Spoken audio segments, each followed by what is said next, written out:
साल कुछ न कुछ हिस्सा हड़पते जा रहा है। कहीं 25 किलोमीटर वर्ग किलोमीटर कर लिया, कहीं 50 वर्ग किलोमीटर कर लिया। बहुत हो हल्ला होने पर वो कुछ हिस्सा छोड़ देता है। जैसे 50 किलोमीटर वर्ग किलोमीटर कर लिया कब्जा, तो उसमें से 10-5 किलोमीटर छोड़ देता है और पर कब्जे बनाए रखता है। यह सभी को पता है, सभी सरकार जितने आए गए हैं सबको पता है। अभी हाल में जो स्थिति है सबको पता है कि किस तरह से भारत और चाइना बॉर्डर पर टेंशन है।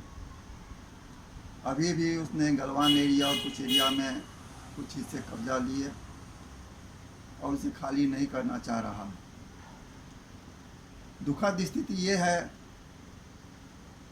कि न तो कोई राजनीतिक दल न सरकार इस बात को चाइना के समक्ष रखती है कि जो 62 से पहले की स्थिति थी उस स्थिति को कायम किया जाए। 62 के बाद जितने भी हमारे ज़मीन को कब्जा किया उसे छोड़ दिया जाए, इस बात को कोई नहीं उठा रहा है। कारण इसके पीछे क्या है मैं नहीं जानता। प्यारे देशवासियों, इस समस्या के लिए हम लोगों को इतिहास में कुछ पीछे जाना होगा। यह सबको पता है कि 1947 तक हमारा देश एक उपनिवेश था, ब्रिटिश का उपनिवेश था। 1947 में हम लोगों को आज़ादी मिली। जिस समय आज़ादी मिली उस समय भारत के अंदर करीब 565 रियासतें थी, जिन्हें सबको ब्रिटिश गवर्नमेंट ने इंडिपेंडेंट कर दिया और उन लोगों को लिबर्टी दे दिया क्या कि वो लोग पाकिस्तान में मिलना चाहे तो पाकिस्तान में, हिंदुस्तान में मिलना चाहे तो हिंदुस्तान में मिल सकते हैं। उस 565 में से 562 रियासतें हमारे देश में विलय स्वेच्छा से विलय कर गया। 3 रियासतें जूनागढ़, हैदराबाद और जम्मू कश्मीर, ये विलय करने से मना कर दिया। माननीय आदरणीय सरदार वल्लभ भाई पटेल अपने चातुर्य से और बल प्रयोग से जूनागढ़ और हैदराबाद को मिला दिया। जम्मू कश्मीर भारत में विलय करने से मना किया। बाद में जब उस पर पाकिस्तान ने चढ़ाई कर दिया तो 1947 में ही उन्होंने विलय के लिए अपनी सहमति दे दिया और भारत में विलय कर दिया। आप लोगों को शायद नहीं ज्ञात हो, विलय पत्र में यह साफ साफ लिखा हुआ है कि जम्मू कश्मीर साथ में तिब्बत सहित भारत में विलय करता है। यह आप लोग ज्ञात तब भी हो कि उस समय में तिब्बत का एक बहुत बड़ा भूभाग जम्मू कश्मीर रियासत के अंदर था और जम्मू कश्मीर भी ब्रिटिश गवर्नमेंट के अंदर में था, ब्रिटिश इंडिया के अंदर में था। हम लोगों को इतिहास में कुछ पीछे जाना पड़ेगा यह जानने के लिए कि ये जो डिस्प्यूट है किस कारण से, ये बॉर्डर डिस्प्यूट किस कारण से शुरू हुआ। प्यारे देशवासियों, आप लोगों को पता होगा या बहुतों को नहीं पता होगा कि चाइना 1912 तक एक राजतंत्र था। वहाँ पर शिकाओ राजवंश का शासन था। उस समय में जम्मू कश्मीर का जो अभी का जो है गिलगित बल्तिस्तान एरिया, वो चीन के जिनजियांग प्रदेश से सटे हुए है।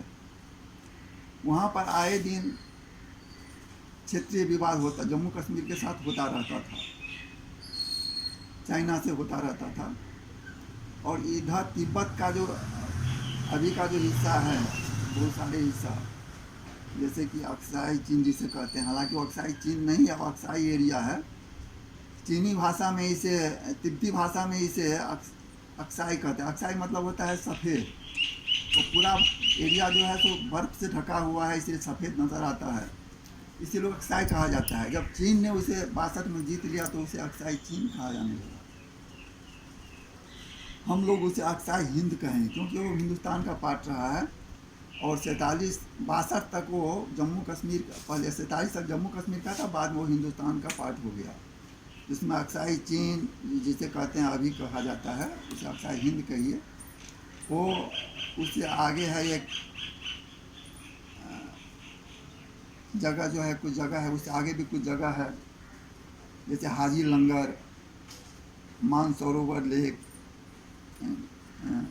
गलवान लेक, कैलाश माउंटेन, ये सारी की सारी जम्मू कश्मीर के अंदर में था। 27 था। उसके बाद भारत के जब विलय हो गया तो भारत के अंदर में आ गया। तिब्बत और जम्मू कश्मीर के बीच में भी हमेशा कुछ न कुछ झड़प होती रहती थी, क्योंकि कोई बाउंड्री लाइन नहीं खींचा गया था उस समय। जम्मू कश्मीर का कहना था कि जम्मू कश्मीर रियासत, हरी सिंह वगैरह जो थे उनके राजा, उनका कहना था कि पूरे तिब्बत मेरे हैं, जबकि तिब्बत कहता था कि नहीं, ये जो आप ये एरिया है, माउंट कैलाश, मानसरोवर इत्यादि, अब मेरा है। इसी बात को लेकर के 1914 में एक बैठक शिमला में हुई, जिसमें चीन के रिप्रेजेंटेटिव थे और ब्रिटिश इंडिया के रिप्रेजेंटेटिव हेनरी मैक महोन थे, और तिब्बत के भी रिप्रेजेंटेटिव आए हुए थे। वहाँ पर यह सहमत हुई कि जो शिवालिक रेंज माउंटेन्स हैं, उससे जितनी भी नदियाँ ग्लेशियर्स से निकलती हैं, तो जिन जिन ग्लेशियर से नदियाँ दक्षिण की तरफ निकलती हैं, वो सब भारत का हिस्सा माना जाएगा, और उससे उत्तर की तरफ जो बहने वाली नदियाँ तिब्बत का माना जाएगा, या इधर जिंजियांग प्रदेश में जो इधर निकलती है उत्तर की तरफ, वो चीन का माना जाएगा। इस पर सैद्धांतिक रूप से तीनों पार्टी सहमति अपना जता दिए और उस पर दस्तखत कर दिए। इसमें चीन, तिब्बत और ब्रिटिश इंडिया के जो हेनरी मैकमोहन थे, उन्होंने सिग्नेचर कर दिए। उसके बाद हुआ कि इस पॉइंट को निर्धारित किया जाए कि ये कहाँ कहाँ से, किस किस ग्लेशियर से नदियाँ दक्षिण की तरफ बढ़ती है। वो जब चिन्हित किया गया तो उसके बाद चाइना उस पर आनाकानी करते रहा, उस पर सिग्नेचर नहीं किया। तिब्बत ने सिग्नेचर कर दिया। उसमें जितने उस समय में कश्मीर के कब्जे में थे, जिसका अक्साई एरिया था, गलवान एरिया था, मानसरोवर एरिया था, माउंट कैलाश था, ये सारी की सारी वो हिंदुस्तान भारत में आ गया। उस समय के जम्मू कश्मीर में दे दिया गया। 47 में जब देश आज़ाद हुआ तो जम्मू कश्मीर के हिस्से में आ गया। फिर जब विलय हो गया तिब्बत के साथ, जब विलय कर दिए 1947 में राजा हरि सिंह ने, तो हिंदुस्तान का पार्ट बन गया। 1950 में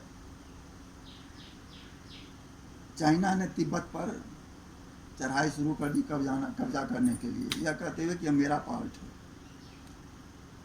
उस समय सरदार वल्लभ भाई पटेल बीमार पड़ गए थे। उन्होंने कहा कि इसका विरोध किया जाए, लेकिन भारत सरकार ने उसका विरोध नहीं किया। और 1950 के दिसंबर में भी सरदार पटेल मर गए। हालांकि उन्होंने आगाह कर दिया था, लिखित रूप में आगाह किया था भारत सरकार को, यह बहुत खतरनाक स्थिति होने जा रही है, तिब्बत का अगर कब्जा कर लेगा चीन तो कभी भी मेरे पार्ट को कब्जा करने की दिशा में अग्रसर हो जाएगा।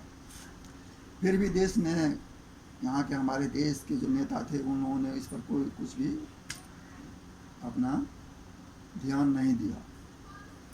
1959 तक में उस चाइना ने जो बचे हुए तिब्बत का एरिया था उसको कब्जा कर लिया, जिसमें अक्साई एरिया जो है, मानसरोवर एरिया या कैलाश एरिया, ये तो हमारे कब्जे में ही था 19 तक। 62 में चीन ने फिर हम पर कब्जा चढ़ाई कर दिया और इन सब एरिया को हड़पने लगा, जिसमें अरुणाचल का भी बहुत पार्ट है।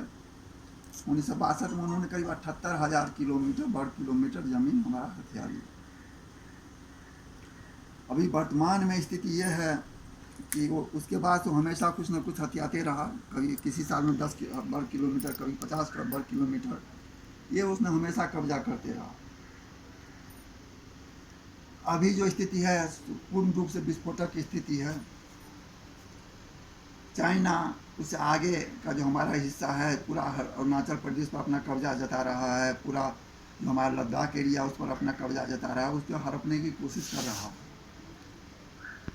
हमारे नेता लोग या हमारी सरकार इस बात पर बोल रही है कि हमारा 5 किलोमीटर वर्ग किलोमीटर कब्जा कर लिया, उसे आप चले जाइए, आप 4 किलोमीटर छोड़ दीजिए, 1 किलोमीटर रख लीजिए, या जो कुछ उस पर निगोशिएशन कर रहे हैं। लेकिन कोई भी नेता, कोई भी विपक्षी दल इस बात पर बोलने के लिए तैयार नहीं है, यह बात कहने के लिए चाइना को तैयार नहीं है कि आप 62 से पहले वाली स्थिति पर जाइए और जितने भी हमारे कब्जे आपने किए हैं जमीन छोड़ दीजिए। 1914 में जो शिमला एग्रीमेंट हुआ था उसका पूर्ण रूप से पालन कीजिए। पता नहीं ये लोग क्यों डर रहे हैं, क्यों नहीं इस बात को उठा रहे हैं। मैंने इस बाबत माननीय प्रधानमंत्री जी को भी खत लिखा हूँ, मैंने लिख चुका हूँ, कई बार उन्हें अवगत करा चुका हूँ। पता नहीं उनके नॉलेज में उनके जो हैं पीएमओ के अधिकारी लोग देते होंगे या नहीं देते होंगे, लेकिन कोई सुनवाई नहीं कर रहे हैं ये लोग। मतलब हमारा 78,000 वर्ग किलोमीटर ज़मीन जो है तो चला गया और हमें उस पर कोई दावा नहीं करनी चाहिए। अब हम दावा भी नहीं कर रहे हैं। यह बहुत दुखद स्थिति है। हम सभी देशवासियों से अपील है कि आप लोग माननीय प्रधानमंत्री जी से इस बात को लेकर के अपना रिक्वेस्ट भेजिए कि वो चाइना से इस बात को लिखें के लिए अपना दावा प्रस्तुत करें कि यह जो 62 में जितने भी हमारे भूभागों को कब्जा किए वो छोड़ दें। अगर नहीं छोड़ेंगे तो हम इसके लिए जो उचित कार्रवाई होगी हम करेंगे। इतना आप लोगों से रिक्वेस्ट है कि आप सभी देशवासी इसके लिए प्रधानमंत्री जी को प्रार्थना कीजिए, उससे अनुरोध कीजिए कि वो ये बात चाइना से उठावें। फिर भी अगर सरकार या राजनीतिक दल इस बात को नहीं उठाती है, चाइना से इस बात को के लिए कोई अनुरोध नहीं करती है, तो हम देशवासियों को उसके लिए आवाज़ उठानी पड़ेगी शांतिपूर्ण ढंग से। और इसके लिए हम लोग शांतिपूर्ण ढंग से अगर ज़रूरत पड़ी तो धरना प्रदर्शन भी करेंगे। और इसके लिए हम लोग आगे कोई तिथि निश्चित करेंगे। यही मेरा आप लोगों से प्रार्थना है कि आप सभी देशवासी माननीय प्रधानमंत्री जी को से अनुरोध करें कि वो इस सारी मुद्दा, ये सारी बातें चाइना को के समक्ष रखें और उन्हें चाइना को बताएं कि भाई ये हमारी ज़मीन जो आपने 62 में कब्जा कर लिया था उसे शांतिपूर्ण ढंग से खाली कर दीजिए। अगर नहीं कीजिएगा तो हम बल प्रयोग करने के लिए मजबूर हो जाएंगे। धन्यवाद। यही आप लोगों से प्रार्थना है।